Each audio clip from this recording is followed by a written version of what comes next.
Assalamualaikum warahmatullahi wabarakatuh. Alhamdulillahilladzi nahmaduhu wa nasta'inuhu wa nastaghfiruh wa na'udzu billahi min sururi anfusina wa min sayyiati a'malina. Man yahdihillahu fala mudhillalahu wa man yudlilhu fala hadiyalah. Asyhadu an la ilaha illallah wa asyhadu anna Muhammadan abduhu wa rasuluh. Qala rabbi israh li sadri wa yassir li amri wahlul 'uqdatam min lisani yafqahu qawli. Subhanaka la ilma lana illa ma 'allamtana innaka antal alimul hakim. Wala haula wala quwwata illa billahil aliyil azim. Tuan-tuan dan puan-puan yang dirahmati Allah sekalian, alhamdulillah, pertamanya marilah kita sama-sama memanjatkan kesyukuran kepada Allah Subhanahu wa taala kerana pada hari ini Allah telah masih lagi memanjangkan usia kita. Kita berada pada 7 Ramadan. Syukur alhamdulillah kerana Allah telah makbulkan doa kita selama ini yang kita minta dengan Allah sejak dalam bulan Rejab lagi.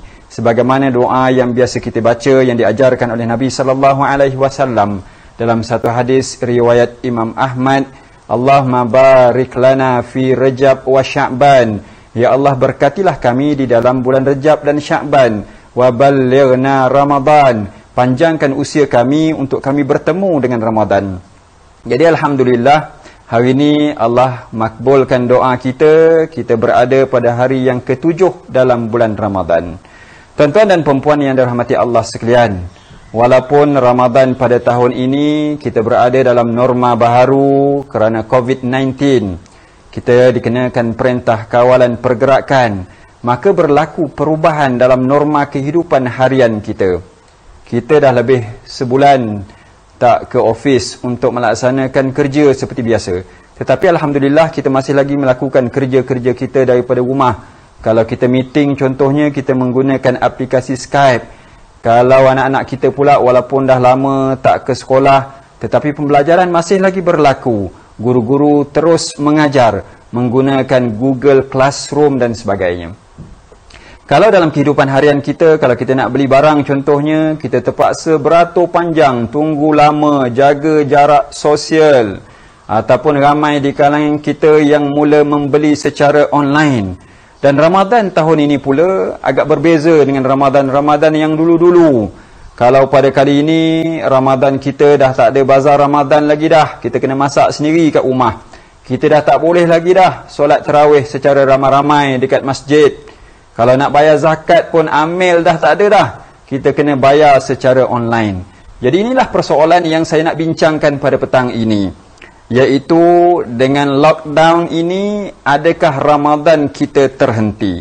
Tuan-tuan dan perempuan yang dirahmati Allah, saya mulakan perkongsian ini dengan satu hadis berkaitan dengan kelebihan bagi kita yang berada ataupun berkesempatan hidup di dalam bulan Ramadan pada tahun ini. Mudah-mudahan Allah panjangkan umur kita sampai ke penghujung Ramadan. Dalam satu hadis riwayat Imam Ahmad mengisahkan tentang 2 orang lelaki daripada kabilah Bali, daripada Qudha'ah. Dia ini masuk Islam di hadapan Nabi sallallahu alaihi wasallam. Daripada 2 orang lelaki tersebut, seorang itu digambarkan orang yang Allah kurniakan kepada dia nikmat keberanian. Maka dia banyak menyertai Nabi sallallahu alaihi wasallam di dalam peperangan. Akhirnya dia syahid. Maka tinggallah sahabatnya yang seorang lagi ni tadi, yang sama-sama masuk Islam dengan dia, tetapi dia ini meneruskan kehidupannya setahun selepas itu dengan melaksanakan ibadah kepada Allah dan sebagainya. Akhirnya barulah lelaki yang kedua ini pula meninggal dunia.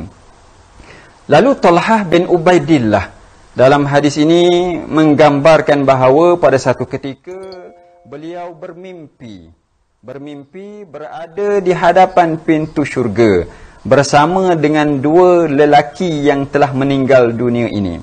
Tetapi apa yang mengejutkan Talhah?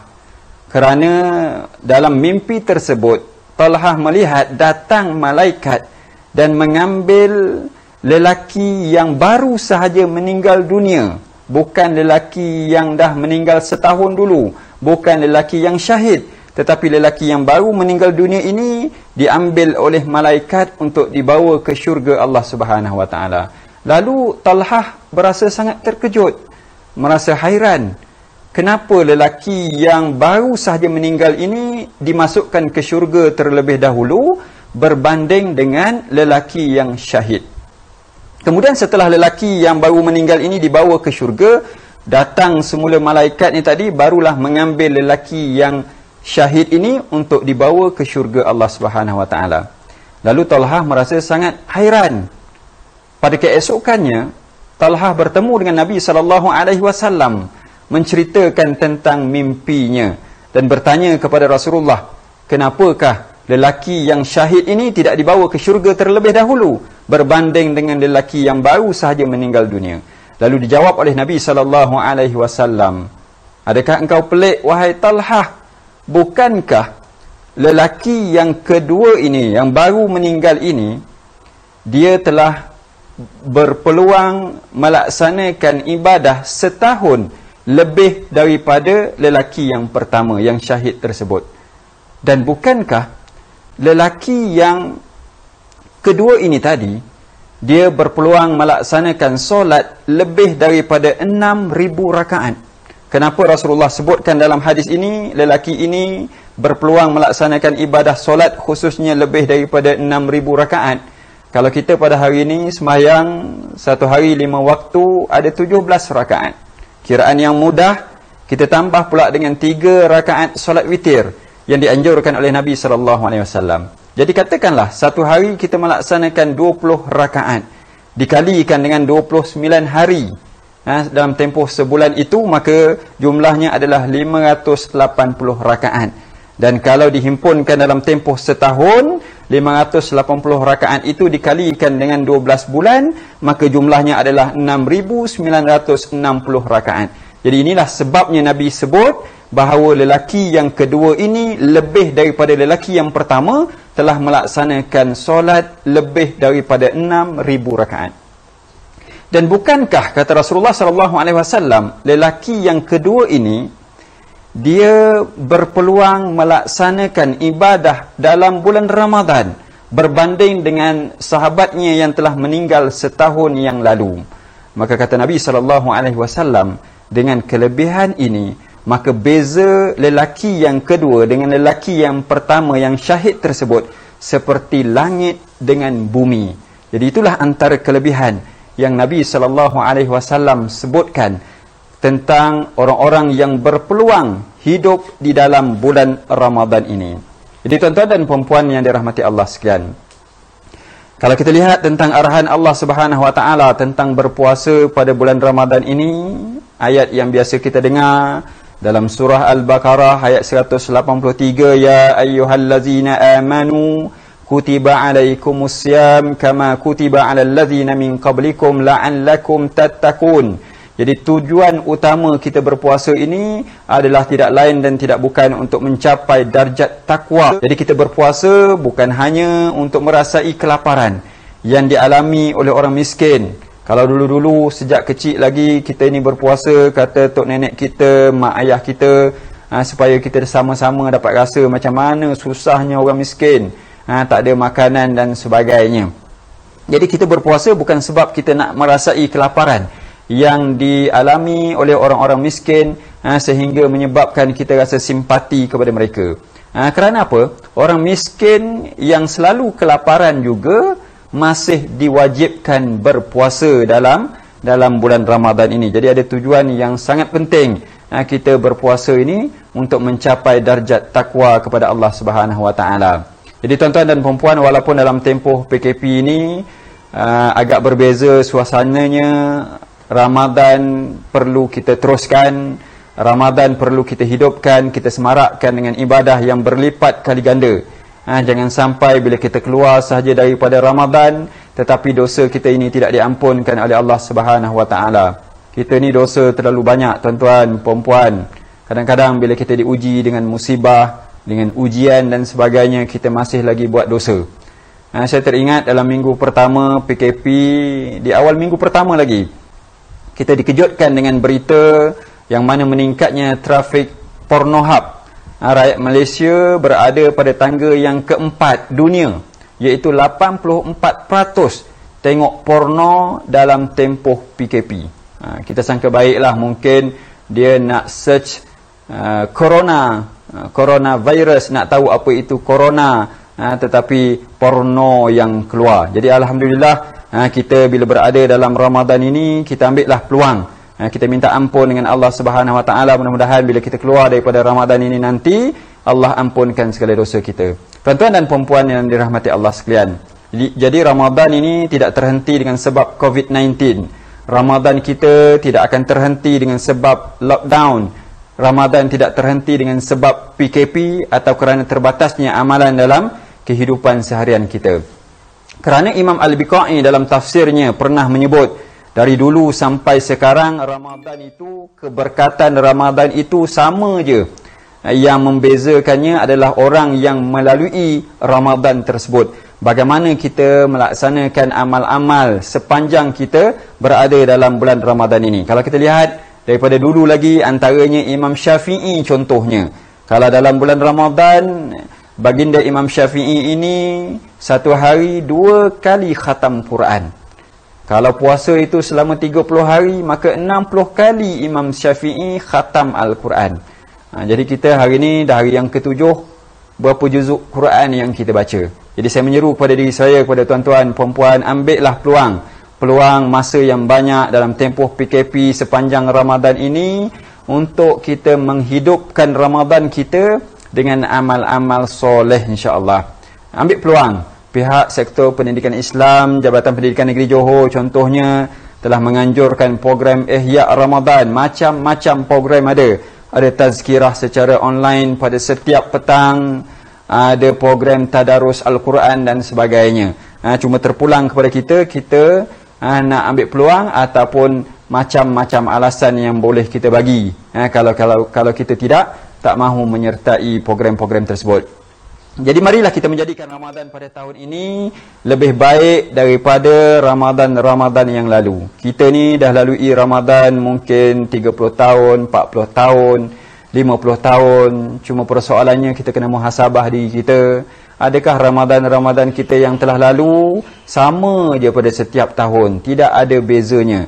Satu kerugian kepada kita bila kita pada setiap tahun itu, bila kita berpeluang hidup dalam Ramadan, tetapi kita tidak mampu untuk meningkatkan amal-amal kita. Dalam satu hadis Nabi SAW, Abu Hurairah radhiyallahu anhu meriwayatkan bahawa Rasulullah SAW bertanya, siapakah di antara kamu yang berpuasa pada hari ini? Lalu dijawab oleh Sayyidina Abu Bakar, saya ya Rasulullah. Lalu ditanya lagi oleh Nabi SAW, siapakah yang telah menghantar jenazah pada hari ini? Lalu dijawab oleh baginda Sayyidina Abu Bakar, saya ya Rasulullah. Lalu Nabi tanya lagi, siapakah di kalangan kalian yang telah memberi makan kepada orang miskin hari ini? Lalu dijawab oleh Sayyidina Abu Bakar, saya ya Rasulullah. Dan ditanya lagi oleh Nabi SAW, siapakah di kalangan kalian yang ada menjenguk, pergi tengok orang sakit dan sebagainya pada hari ini? Maka Abu Bakar terus menjawab, saya ya Rasulullah. Kemudian Rasulullah SAW bersabda, tiadalah amalan tersebut berkumpul pada diri seseorang kecuali dia akan masuk syurga. Hadis riwayat Imam Muslim. Jadi berdasarkan hadis ini, Nabi SAW anjurkan kepada kita, selain daripada berpuasa, kita kena buat juga amal-amal yang lain. Justru itu tuan-tuan dan puan-puan yang dirahmati Allah sekalian, ayuh kita sama-sama pelbagaikan ibadah Ramadan kita. Selain daripada puasa kita, selain daripada kita solat tarawih yang biasa-biasa, amalan-amalan lain juga boleh kita kerjakan. Antaranya, pada petang ini saya kongsikan, yang pertamanya, ambillah peluang untuk kita sama-sama memperbanyakkan bacaan ataupun tilawah Al-Quran kita. Allah Subhanahu Wa Taala sebutkan dalam surah Al-Baqarah ayat 185, Syahrul Ramadan allazi unzila fihi al-Quran. Bulan Ramadan itu bulan turunnya Al-Quran. Jadi ruginya kita berada dalam bulan diturunkan Al-Quran, tetapi kita tak baca Al-Quran. Kalau sebelum ini macam-macam alasan kita bagi, tak sempat sebab kita sibuk kerja. Masuk kerja pukul 8, balik pukul 5, nanti nak singgah bazar Ramadan, sampai rumah dah dekat waktu nak berbuka, malam nak tarawih lagi, dah tarawih nanti dah penat. Tak sempat kita baca Quran dalam seharian kita pada Ramadan yang lalu. Jadi hari ini Allah beri kita berada dalam tempoh PKP, cuti yang panjang, berada dalam Ramadan, jadi ambil peluang untuk kita baca Quran. Patutnya hari ini seperti yang saya sebutkan tadi, kalau dah 7 Ramadan, paling kurang dah 7 juzuk yang kita baca. Kalau dalam satu Quran itu, kita boleh khatam sebenarnya dalam tempoh 30 hari kita berpuasa. Kalau satu hari, setiap kali selepas solat 5 waktu, satu hari kita baca 4 muka surat ataupun 2 helai Quran. 2 helaian, kita akan habis 1 juzuk satu hari. Jadi kita mampu untuk melakukannya. Jadi kita berazam tuan-tuan puan-puan, pada kali ini kita nak khatam Quran paling kurang 1 kali dalam bulan Ramadan, insya-Allah. Kemudian seterusnya, amalan yang lain boleh kita lakukan adalah dengan memperbanyakkan sedekah ataupun infak. Dalam satu hadis Nabi sallallahu alaihi wasallam, wa kana sallallahu alaihi wasallam ajwadan nas wa ajwada ma yakunu fi Ramadan. Bahawa Nabi sallallahu alaihi wasallam itu adalah orang yang paling dermawan, terutamanya ketika berada dalam bulan Ramadan. Baginda ini lebih dermawan daripada angin yang bertiup. Hadis riwayat Imam Bukhari dan juga Imam Muslim.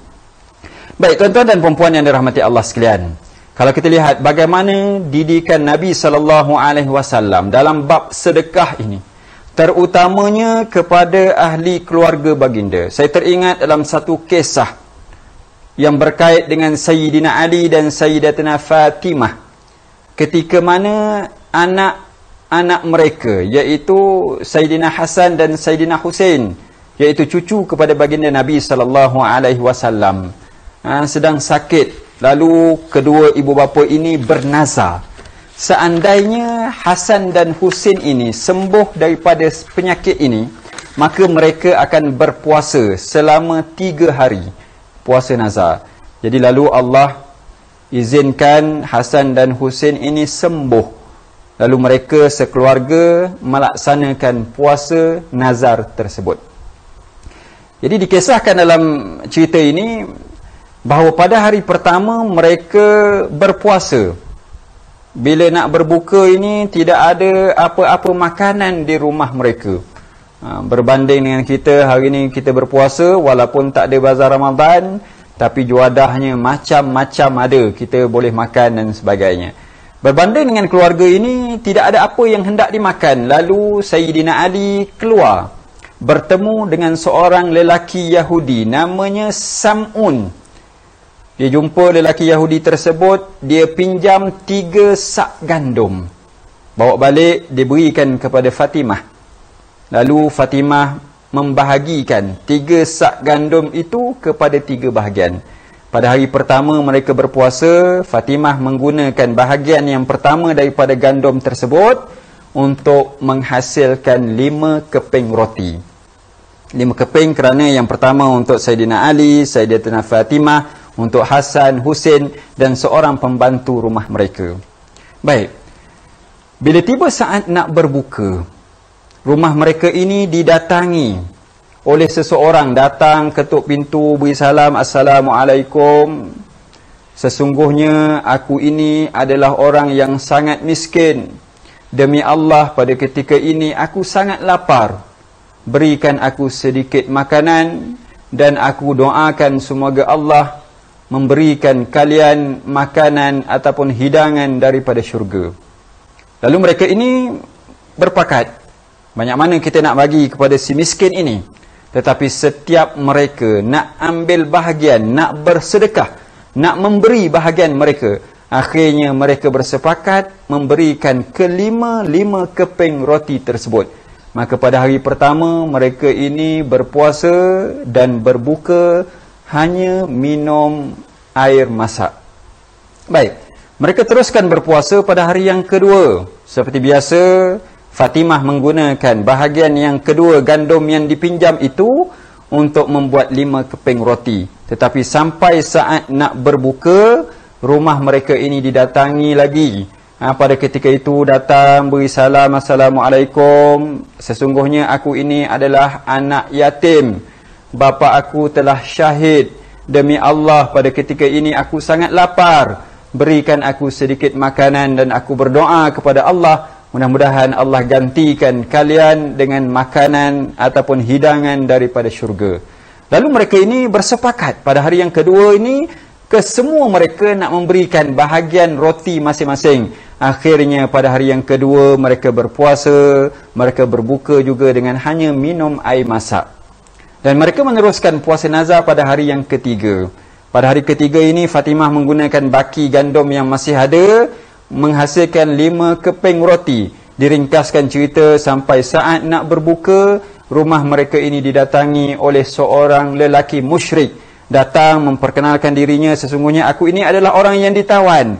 Aku sangat lapar pada ketika ini, berikan aku sedikit makanan. Walaupun yang datang ini orang musyrik, tetapi mereka ini bersepakat memberikan ke-5 keping roti tersebut. Akhirnya mereka ini sekeluarga berpuasa nazar pada hari yang ketiga. Akhirnya berbuka hanya juga minum air masak. Pada keesokan harinya, bila Rasulullah SAW bertemu dengan Hasan dan Husain, Rasulullah sangat sedih melihat keadaan Hasan dan Husain yang baru sembuh daripada penyakit, yang berpuasa nazar tetapi tidak ada apa-apa makanan ketika berbuka dan sebagainya, sehingga kan keadaan cucu baginda ini matanya cengkung, perutnya kempis. Lalu Rasulullah sangat sedih dan Rasulullah berdoa kepada Allah Subhanahu wa taala, mudah-mudahan Allah meringankan beban kesusahan yang ditanggung oleh keluarga ini. Lalu turun malaikat Jibril alaihi salam mengucapkan ucapan salam kepada Nabi sallallahu alaihi wasallam dan ucapan tahniah kepada seluruh ahli keluarga baginda. Lalu kata Jibril alaihi salam, turunlah ayat 8 dan 9 surah Al-Insan, wa yut'imuna at-ta'ama ala hubbihi miskinan wa yatiman wa asira. Allah rakamkan peristiwa ini. Dalam ayat ini Allah sebutkan mereka berikan makanan yang mereka suka, yang mereka perlukan pada ketika itu kepada orang miskin, anak yatim dan orang yang ditawan. Jadi dalam ayat ini Allah mengajar kita sebenarnya, bila kita nak memberi sesuatu itu, berilah sesuatu yang kita suka, yang kita sayang. Kadang-kadang hari ini kita terbalik, bila kita nak memberi itu, kita beri baju yang kita dah tak pakai. Lebih parah lagi, baju yang dah memang tak boleh pakai, baru kita nak memberi kepada orang lain dan sebagainya. Jadi berilah yang terbaik. Dan dalam ayat ini juga Allah sebutkan bahawa innama nut'imukum liwajhillah, sesungguhnya kami ini memberi semata-mata adalah untuk mendapatkan keredaan Allah. La nuridu minkum jazaan wala syukura, kami tidak mengharapkan balasan, kami tidak mengharapkan ucapan terima kasih dan sebagainya. Tuan-tuan dan puan-puan yang dirahmati Allah, bayangkan, beginilah Nabi SAW mendidik seluruh ahli keluarganya dalam keadaan berpuasa, dalam keadaan lapar. Mereka sanggup lagi bersedekah, menginfakkan segala apa yang mereka ada. Jadi saya menyeru kepada diri saya, kepada tuan-tuan dan puan-puan, hari ini kita berpeluang menyimpan selama 6 bulan. Sebab apa, bila dalam tempoh PKP ini kita boleh tangguh bayaran kereta, kita tangguh bayaran loan peribadi kita tangguh bayaran loan rumah dan sebagainya. Tapi simpanan selama 6 bulan ini, kita tak tahu berapa lama boleh bertahan. Mungkin selepas 6 bulan, dalam tempoh sebulan, 2 bulan, habis simpanan tersebut. Tetapi ambillah peluang untuk kita menginfakkan sedikit daripada simpanan ini. Kita menginfakkan kepada mereka yang memerlukan. Kerana inilah simpanan kita yang sebenarnya. Hasilnya kita akan lihat apabila kita bertemu dengan Allah Subhanahu wa taala nanti. Tuan-tuan dan puan-puan, ambillah peluang. Pakdis Johor khususnya dah lancarkan tabung infak Ramadan. Infak Ramadan Pakdis Johor for all. Jadi kita infakkan, jadi pandailah nanti Pakdis Johor untuk mengagihkan kepada orang-orang yang memerlukan. Tuan-tuan dan puan-puan, Ramadan ini adalah bulan rahmat, bulan keampunan. Dalam satu hadis Nabi SAW, an Abi Hurairah radhiyallahu anhu anin Nabi sallallahu alaihi wasallam qala, daripada Abu Hurairah radhiyallahu anhu, katanya bahawa Rasulullah sallallahu alaihi wasallam bersabda, Man shoma ramadhana imanan wahtisaban ghufira lahu ma taqaddama min zambih. Barang siapa yang mengerjakan puasa dalam bulan Ramadan dengan penuh keimanan dan mengharapkan rahmat Allah, nescaya Allah akan ampunkan dosa-dosanya yang telah lalu. Hadis riwayat Imam Bukhari dan juga Muslim. Baik, jadi kesempatan dalam Ramadan ini juga, marilah kita bersama-sama, perkara yang ketiga yang nak saya sebutkan, kita perbanyakkanlah doa kita. Minta ampun sungguh-sungguh dengan Allah Subhanahu Wa Taala. Mudah-mudahan bila kita keluar daripada Ramadan ini nanti, Allah akan ampunkan segala dosa-dosa kita dan sebagainya, insya-Allah. Tuan-tuan dan perempuan yang dirahmati Allah, saya mengakhiri perkongsian pada petang ini dengan satu hadis Nabi sallallahu alaihi wasallam. Dalam satu hadis kudusi, Nabi sallallahu alaihi wasallam bersabda bahawa Allah Subhanahu Wa Taala turun ke langit dunia ketika 1/3 malam masih tersisa.